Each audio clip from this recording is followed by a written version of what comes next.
Pro Group Management, workers' comp that works for you.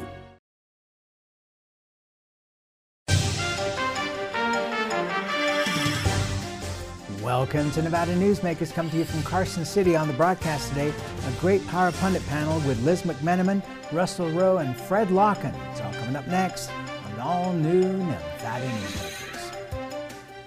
When in Carson City, Nevada Newsmakers records in the conference room of the Nevada Builders Alliance. Coverage of the 2025 legislative session is brought to you by Pro Group Management, workers' comp that works for you. NV Energy, proudly serving Nevada, providing electricity to 2.4 million electric customers. The Retail Association of Nevada, looking out for business. And by Story County, helping build Nevada's future. Welcome to Story County, where history meets innovation, and a pioneering spirit continues to shape our future. At the heart of the Tahoe Reno Industrial Center, we power the future with global leaders in technology and manufacturing, driving progress that reaches far beyond our county lines. From advanced manufacturing to tech innovation,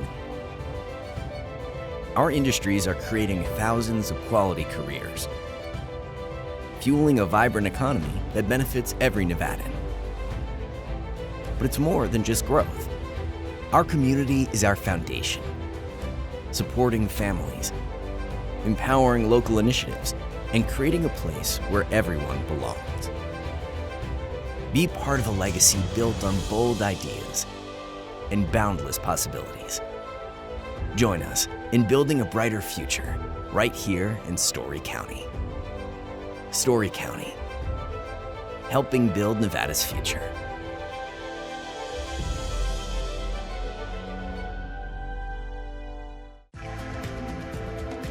Save money and take transit. Did you know you can ride the bus all day for less than what it would cost you for a gallon of gas? Plan your trip now by going to rtcwashoe.com. This is Nevada Newsmakers with host Sam Shad, a no-holds-barred political forum. Now, from the Nevada Newsmakers broadcast headquarters, here is Sam Shad. And back on Nevada Newsmakers, coming to you from Carson City at the home of the Nevada Builders Alliance.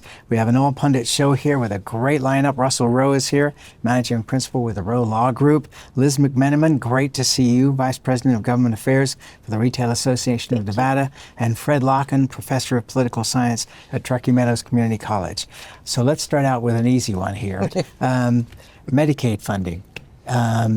That could blow a giant hole in Nevada's budget. I mean, what is the discussion behind the scenes on this? A significant amount of discussion behind the scenes, and it started early in the session as soon as there were indications that there were potential cuts to Medicaid and the impact to the budget in Nevada. I think it's fair to say those conversations started immediately, and it was good to see that initial hearing. I think it was a second or third week of session where there was a joint money committee meeting, and they pulled the Medicaid folks in just to talk through what are we going to do if there's a substantial cut. Nobody wants to be stuck in July or August, and then there's a cut, and then we're all back here trying to figure out how to cut $600 million out of a budget. Well, and it could potentially be even more than that, right? It could be close to $2 billion. And it could at that. However, I'm pretty sure that the powers that be are looking at some of the programs that can be cut that are not essential to the health and welfare of the citizens in Nevada. But that's what they're going to have to do. They're going to have to look at some of those programs that they've implemented over the time that there's been an excess of money in the fund. And so I think now the hard work is going to begin as to what can actually be cut without it impacting the citizens too much in Nevada. And isn't this a case of where you have government expansion of services and then for whatever reason the money is not there, you have these effects? Exactly. Although, I don't fault the legislators. I mean, the universe was aligned at that point in time. Whoever thought that the federal rug would be pulled out from under them, much less so abruptly. It took us decades to get to this point, and to try to fix the problem in a few months is just going to create tremendous collapse of the Nevada economy and everybody else's if this isn't played well. In terms of the conversations I've had with legislators, I find the Republicans either in denial or feeling that they know that it won't be as dire as it seems. Democrats fearing it will be as dire, and although we feel like we have a lot of money in Nevada, our budget cannot absorb this. This would have an impact on every Nevadan, every service. You can try to prioritize, but when you start taking that much money out, it is going to be real pain, and that will slow the Nevada economy. That'll take away the notion of any growth in this at a time when we're still growing as a state. So this could create a tremendous hardship. Okay, Russell, I'm going to ask you this question and pretend that Fred isn't sitting Okay. people down. Is that hyperbolic, collapse of the Nevada economy?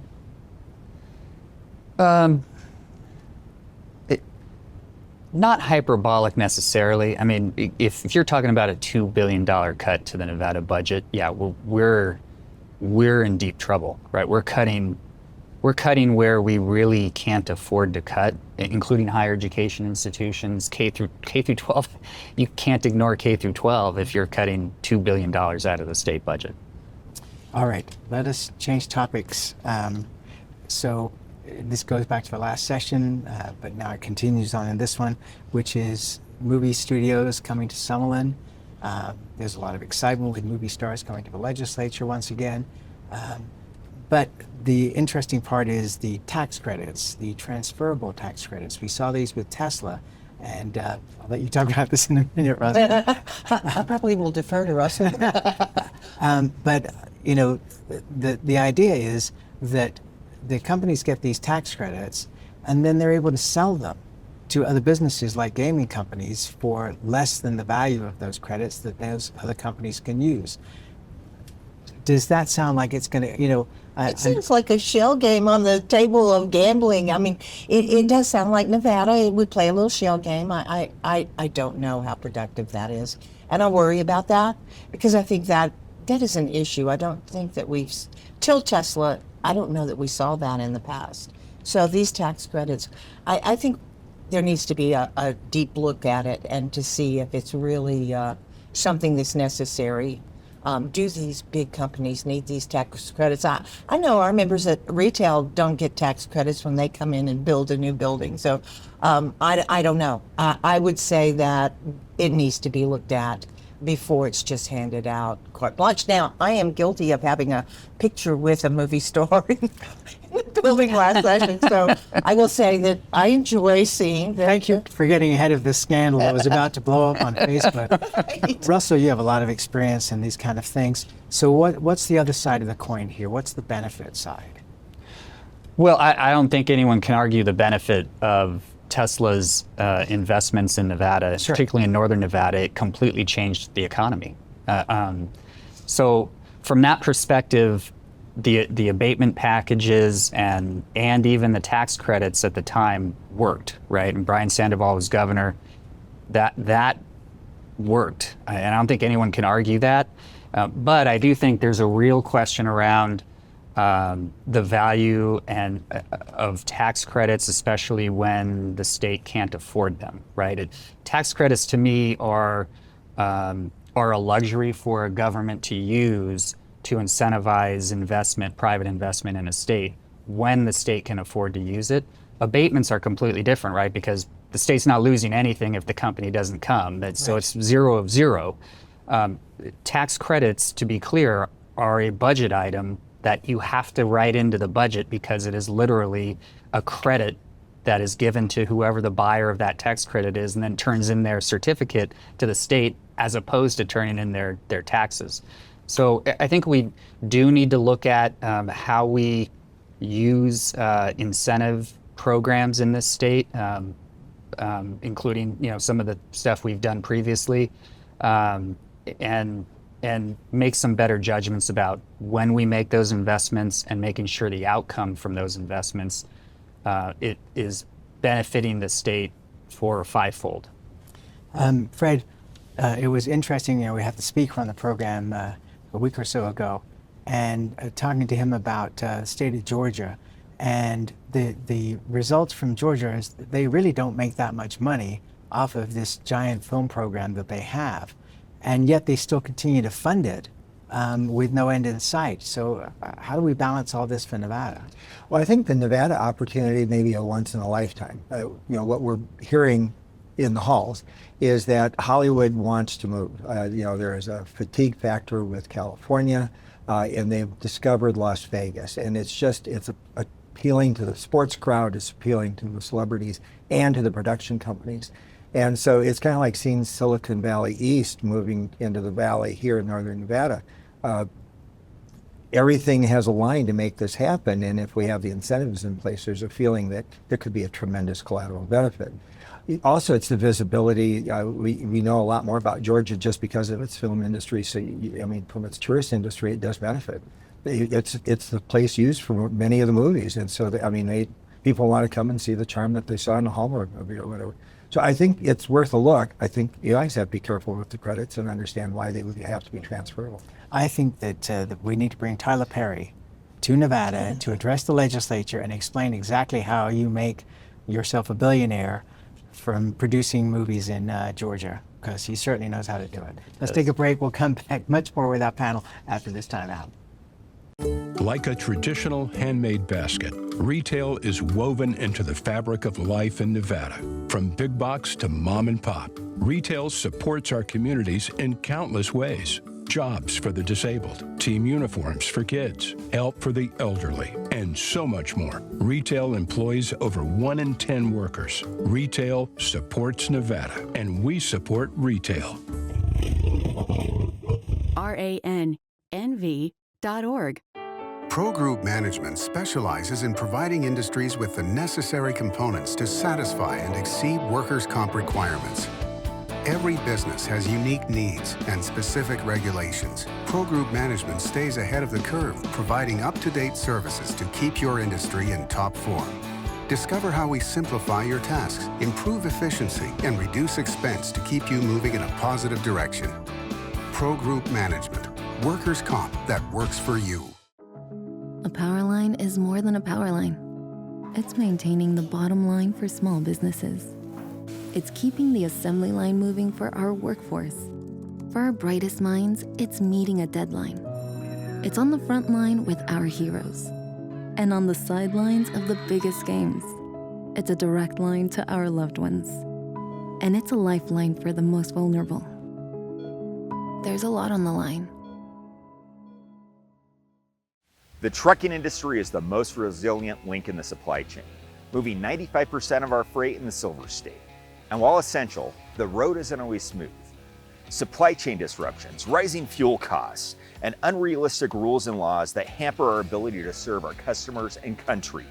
Our prosperity and every sector of the economy, manufacturing, mining, medicine, and food from farm to table, is tied to trucks.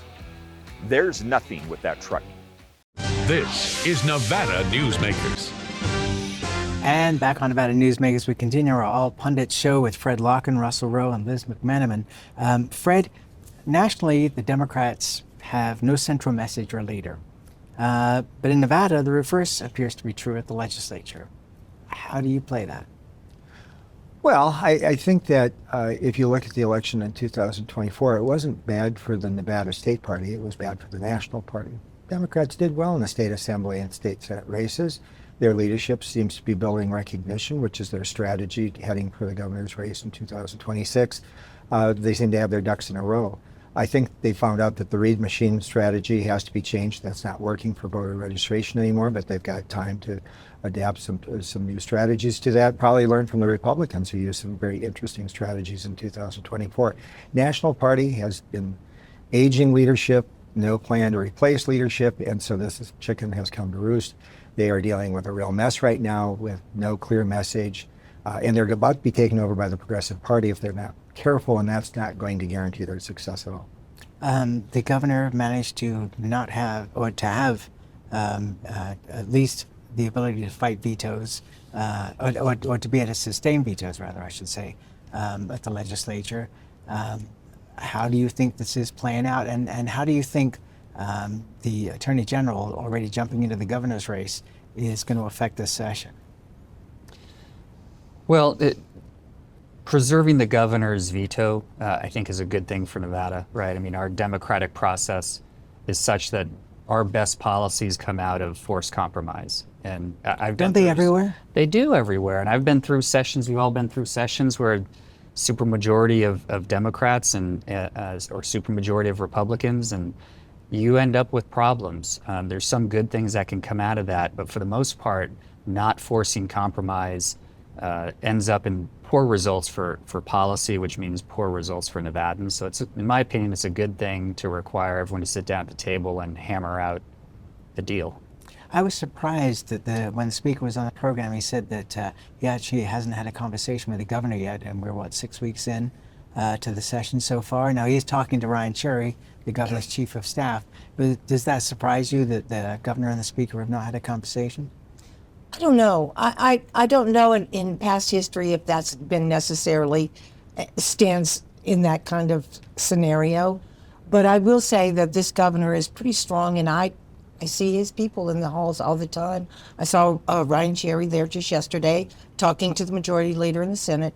So I think that the conversations are going on, maybe not necessarily at Governor Lombardo's being there in person, but I know that the conversations are going on with the staff. And personally, for myself, I'm dealing with his staff also, and they're quite competent, and they know what his charge is. And he's been a great leader for the Republicans. While, you're talking about leadership over at the building, Republicans and Democrats, Steve Yeager and Nikhil Canizaro are great leaders for the Democrats, and I think Governor Lombardo is the leader for the Republicans over there during this session. While he may not, his face is not there every day, I think he's very much present with his staff bringing forward and taking care of what his charge is for this session. When he brings his actual bills forward, that would seem like a very appropriate time for him to be much more public. Well, and the ship is sailing. I would like to see him more active starting today. I understand why. He didn't grow up as a politician. He is not familiar with the legislative landscape. I assume he feels pretty uncomfortable in it. But he can friend raise. That's his skill set. And this is a time to be building the relationships that are needed on Sini Day. And the staff can be there, but it's the staff. If the governor is truly a leader, I think that he needs to be in there talking to the other leadership, fortifying his own party, but actually getting to know the other party that is almost 2/3 majority in both chambers. I think that's the only way you're going to get informed decisions at the end. Okay, but the governor has great experience in terms of running a very large organization as the former sheriff of Clark County, 6,000 people approximately that were working for him. All kinds of folks from conservatives to unions on the other side. So he has great experience in relationships and negotiations. He does, and I thought he did a good job last session. He's become much more familiar with the legislative process, and I agree with Liz. He has really great people in the building. They're accessible. Look, that's the beauty of Nevada is our elected officials are accessible from the governor on down, and that helps us address issues and have conversations, even if the majority leader or speaker isn't having a direct communication with the governor. It doesn't mean conversations aren't happening. And I would add, Fred is so reasonable, I think we need to get him to run for office. Didn't you run for office a few years ago? Oh, yeah, thank you. Well, I ran for Sparks City Council and lost. Thank you for bringing that. Yeah. 3 percentage points. You have my endorsement. Let's take another break while these guys start fundraising. We'll be right back after this.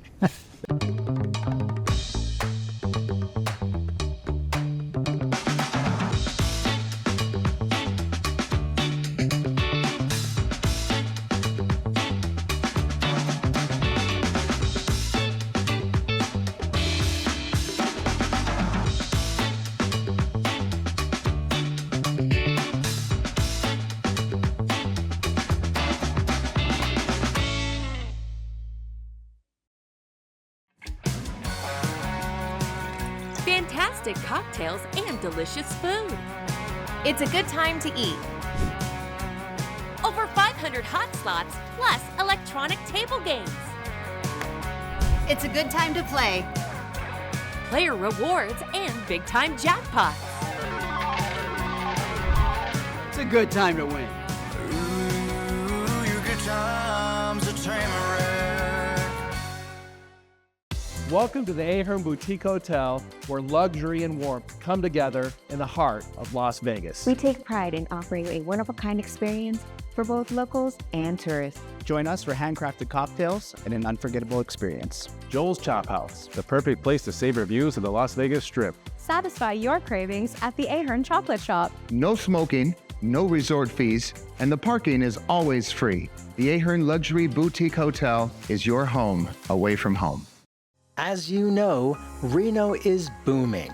Toll's development company is helping it grow with insightful design and development, building community with every project, adding beauty, adding excitement, emphasizing our shared humanity.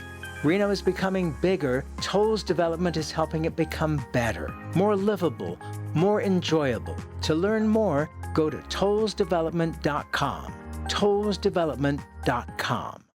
This is Nevada Newsmakers. And back on Nevada Newsmakers, we continue our conversation with a great pundit panel here today. Liz MacMenamin is Vice President of Government Affairs for the Retail Association of Nevada. Russell Rowe is Managing Principal of the Rowe Law Group. And Fred Lokken is Professor of Political Science at Truckee Meadows Community College. So Russell, Sparks is proposing a toll road, which would be the only toll road in the state of Nevada. What do you think the chances of that happening? Because we don't have any other toll roads, and yet Sparks is in dire need of another place to get out of the Tahoe Reno Industrial Center into Sparks. And what could that mean going forward?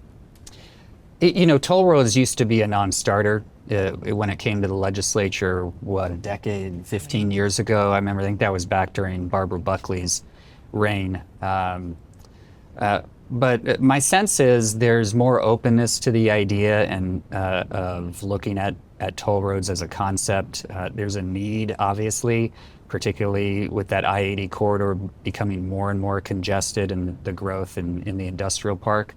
And the struggles with public lands and federal lands. It does require a unique approach. And then you add in budget issues. You really do have to look at alternative means to achieve some of these types of projects. And I know the politics are tough between federal, state, and local, but there are a lot of stakeholders involved, both from the business side as well as individuals who have to commute every day that see an interest and a need. And so that's all to say, I think there's at least a framework for a conversation in place where we can have a discussion about that, and the potential for it to succeed is much greater than it was a decade ago. And we're also seeing shortfalls. The mayor of Sparks in his State of the Cities was talking about potential layoffs coming up. The same thing with the city of Reno, not too far behind that, and then Washoe County maybe a few years down the road. So the chair of the Washoe County Commission was talking about property taxes. And I thought to myself, Howard Jarvis is turning over in his grave. Oh, I'm sure. Yeah, property taxes is a tough one.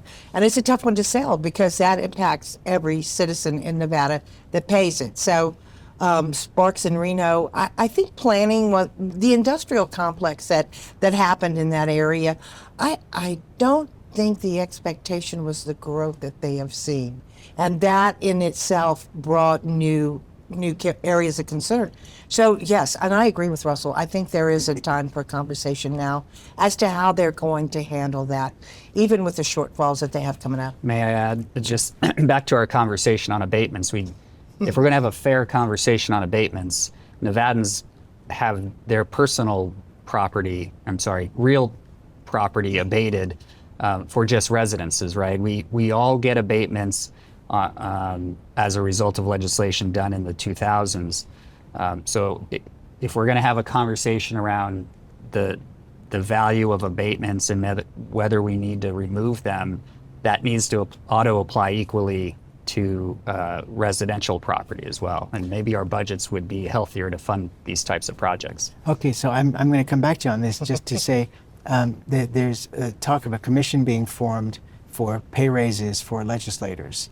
And my thought on that was, remember back, 30 years ago, something like that, where the legislators voted themselves a 30% pay increase, but that's a tiny amount because they weren't making any money. Right. And it was reversed in a special session, and then all of those legislators never came back because they all got booted out of office. So not a good plan, huh? Not a good plan.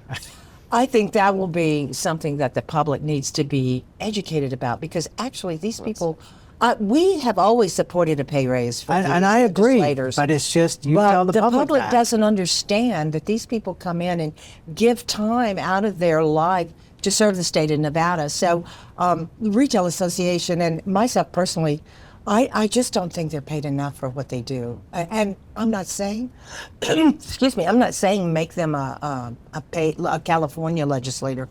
I'm saying at least give them a pay raise that can help them while they're here away from their family and doing the Lord's work, as they say. Okay, Fred, you got 30 seconds here. But I mean, is this not for legislators who are termed out to all vote in favor of that? Well, they could, and I agree. The problem is selling it to the public, but it's kind of an embarrassment what we do provide, and of course we don't provide any benefits along with it. We've seen many members go near bankruptcy trying to represent during the 120 days, but nobody is aware of that. Yes, and the number of legislators that get done with their legislative work and then go back to their office and do their regular work because they can't afford to do it otherwise. So I agree with you guys, but politically, I'm not so sure. It's a tough one. Thank you all for taking out the time to do this morning. I hope you'll all come back. Appreciate you being here. Thank you. And we'll be right back. Each day, the Children's Advocacy Alliance partners with leaders, legislators, and families across Nevada to improve children's health, education, economic well-being, and safety. We recognize Nevada will be no better than the state of its children. Be a part of this change. Be a supporter of the Children's Advocacy Alliance. For more information, go to caanv.org. Imagine a magical garden that feeds Carson City's hungry and homeless, teaches our high school students agriculture, creates hanging floral displays to beautify downtown, and yet charges nothing. It's not magic. It's the Greenhouse Project. It's real, it's growing, and it needs your help. Go online to carsоncitygreenhouse.org so together we can grow it forward. Carson Valley Inn, it's your place for the good times. Carson Valley Inn.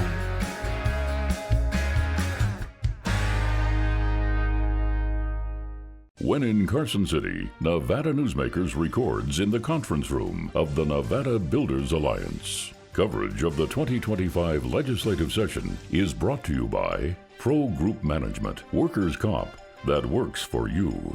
NV Energy, proudly serving Nevada, providing electricity to 2.4 million electric customers. The Retail Association of Nevada, looking out for business. And by Story County, helping build Nevada's future. Thanks for watching Nevada Newsmakers, coming to you from Carson City, from the headquarters of the Nevada Builders Alliance. We'll see you on the next broadcast. Thanks for watching.